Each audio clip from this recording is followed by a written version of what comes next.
keenya chaanaalii warri asin dura nu duukaa jirtanii baay'ee galatoomaa isiniin jecha warri adda viidiyoo haarawaa kana ilaaluuf dhuftanii follow subscribe share nu gochuudhaan maamila keenya ta'a isiniin jechuu barbaanna.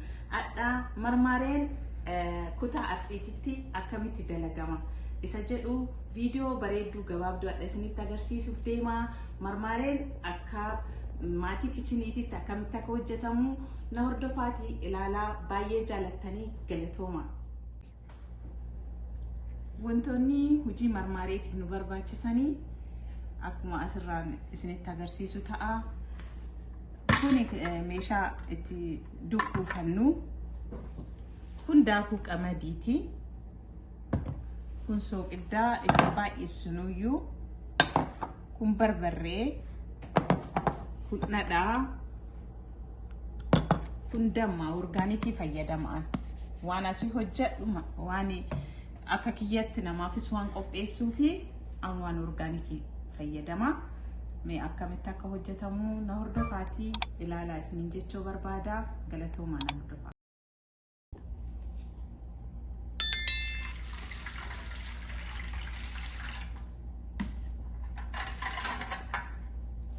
Kororima dhiifamaa yeroo waraabnu itti mul'isuu dagadhe waan ta'eef kororima itti buusaanini waan fayyadamu hundattuu asin dura isinitti meeraa kororima buusu kororima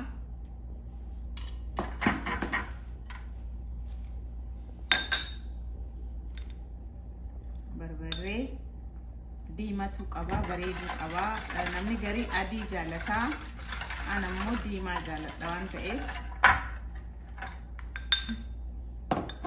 soogiddan baay'isnuyyuu maaliifi waan damma qabnuuf soogidda xiqqooma itti goona yoo itti baay'isne ORS nu jalaa ta'a waan ta'eef ittiin baay'isnuyyuu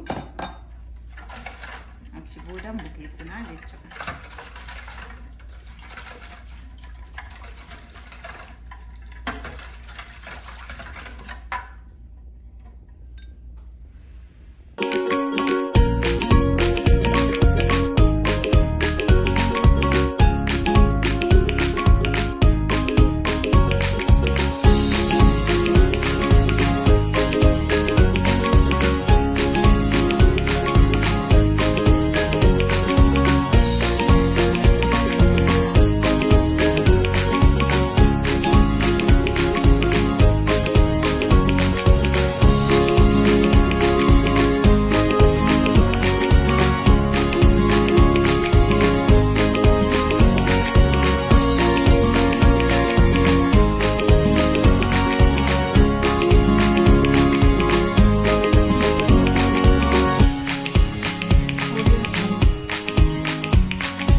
Akka xoroshoo baxxeessee ka'eetiin mummuree jira.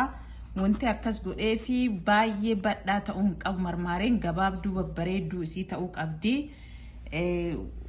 Itti muran gongeellee wanti qopheessee fi maraa fi akkan isinii toluu fi harkatti yeroo illee nurraa fudhata. Asirratti ammoo gongee kan irratti yeroo nagoonu kun asirra laaluu dandeettanii baay'ee daddafee isinii ta'a jechuu gabaabduu isii goona akkuma asirra argita asirra baay'ee salphaa easy jechuu harka yoo goone yeroo baay'ee nurraa fudhata gongee kan irratti akka salphatti daddafnee goona jechuu kanaafuu isinillee akkana fayyadama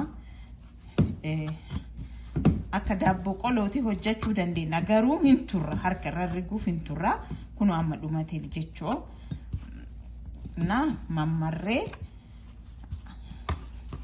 akkuma maqaasa marmarree kaaneetiin xumurraa kun dhumati jechuun fakkeenyaaf kun argaa jirtanii akkanuma goone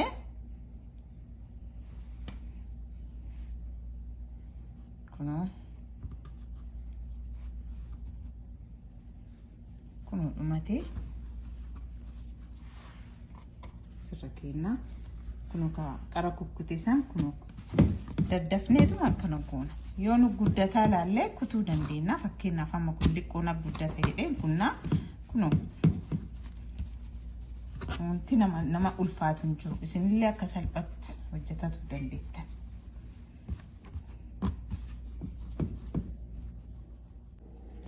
kunoo akkuma argitanii bareechifnee xumurree jirra.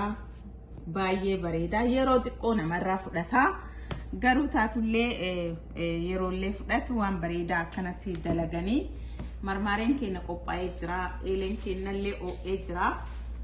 kunoo akkuma argitanii akkana itti buufnaa jechuudha. kunooti akkana goonee buufnaa. akkuma argaa jirtanii eeleen keenya oo'ee jira. qopheessinee jira. uumaa rakkoon qabu yoo turellee hin mi'aawu.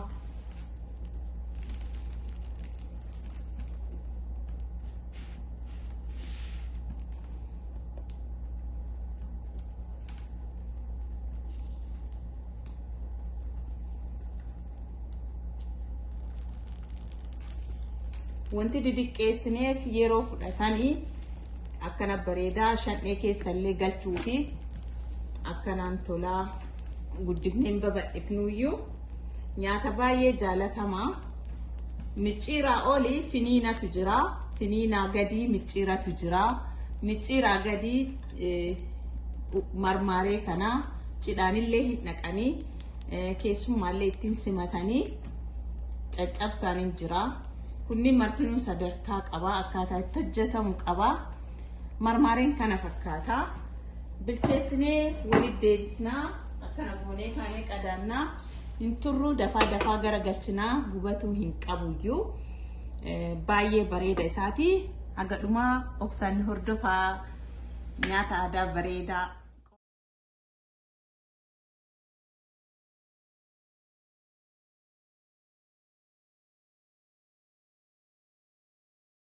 ibidda miidiyemii irra kennaa. maaliif akka gubbaa hin bilchaanne keessillee bilchaatu qaba. suutaa odoo cileen taane saniif jecha ibidda miidiyemii irra kaa'ee 260 irra kaa'eera. kanaaf akkasi bilcheessina jechuudha. jarjarree ibidda yoo itti guddifne keessi isaa hin bilchaatu. amma bahee jira. kunoo yeroo baafnu saanii qulqulluu kunoo argaa jirtanii. feestaalii kan argaa jirtanii. kunoo kana feestaalii qulqulluu laastikii qulqulluu ka buddeenaallee ta'a as keessa keessan jechuudha. kun maaliif nu barbaachisee oo'aan ittiin ta'u. oo'aa yoo buunne dhadhaa irra gajjiga hin qabatu jechuudha. kunoo kanarra goonee hafuuree qabbanaa'uu kenna jechuudha. hin laaffisallee hin fuursallee hin qabbaneessallee feestaaliin kun oo'aan hin goonuuyyu. yoo fuuree laafe malee marmaareen ta'u jechuudha. hin gogaa. kana keessa garuu hin fuura hin laafaa. baay'ee mishaa ta'a. kunoo akkana goonee kennaa gafuuwwan hin qophaa'u.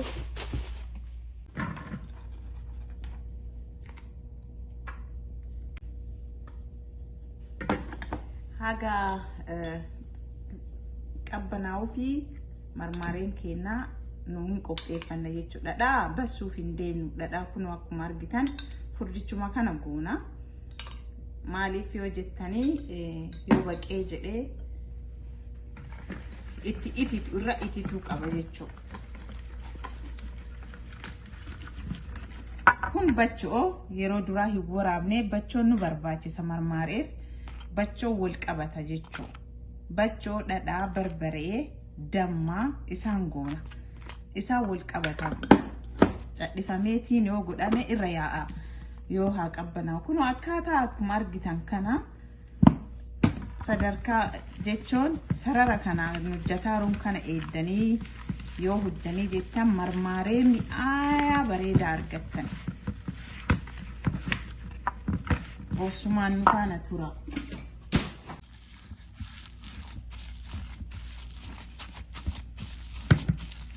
akkana suppumanii kun ka argaa jirtanii basoo barbaree xiqqoo haanuu bareechisuuf jechoo damma kanneen kana sadiin dhadha.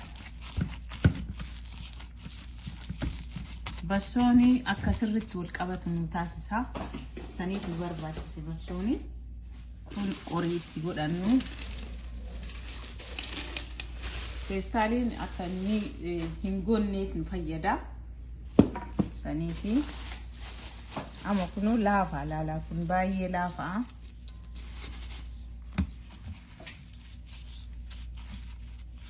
Nu argattanii akkana dibama. Nu argattanii miti.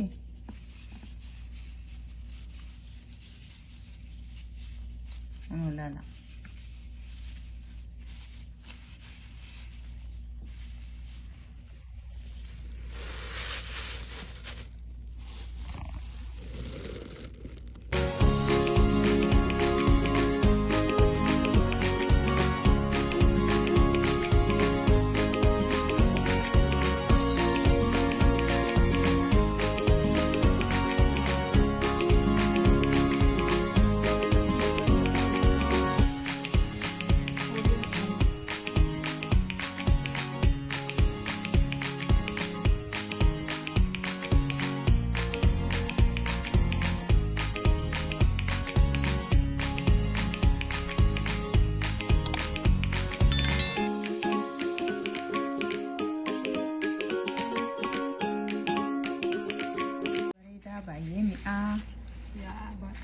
Isinillee yaadaan wajjin nyaadhaa ajajadhaa baay'ee bareedaa kun argaa jirtanii qorii akkana guunneetiin hojjannaa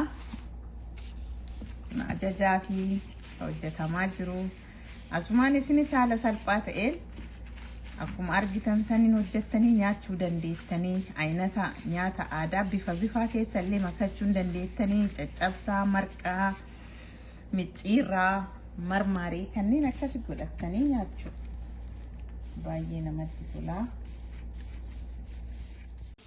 Kun amma dhumatee jira qopheessinee jira kana fakkaataa baay'ee bareedaa baay'ee mi'aayaa dhugaa baay'ee tokko mi'aayaa nyaatnee isinitti agarsiisnaa kun garuu ka orderaa waan ta'eef akkanatti qophaa'ee abbaaf kennamaa jechoo.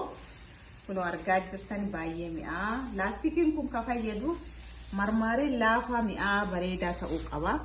Kanaaf laastikiin barbaachisa. Akkuma yeroo duraa irraa baafnu san laastikii keessa keenyummaa faalaafuuf yoo nyaatan laafaa nyaata baay'ee mi'aa akkanatti sirraa'ee abbaa sanii kennamaa jechoo. Kun baay'ee bareedaa akkana bareechifnee warra orderaatiif kenninaa cidhaanis dhaquu hin danda'amaa. Keessummaallee qopheessuun hin danda'amaa. Qophii adda addaa irratti illee hin dhiyaataa. Nyaata aadaa bifa wajjin baay'ee mi'aa baay'ee bareedaa. Kenna ammoo nyaata isinitti agarsiisnaa isinuu hin beektanii akka itti nyaattanii. Kanaaf kana fakkaataa fidnee jirraa baay'ee galatoomaa. Torbaan nyaata aadaa isa biraatiin aga walitti deebinutti torbaan gaarii isiniin jechuu hawwinaa. Waan wajjin turtaniif baay'ee isin jaalladha baay'ee galatoomaa nagaatti.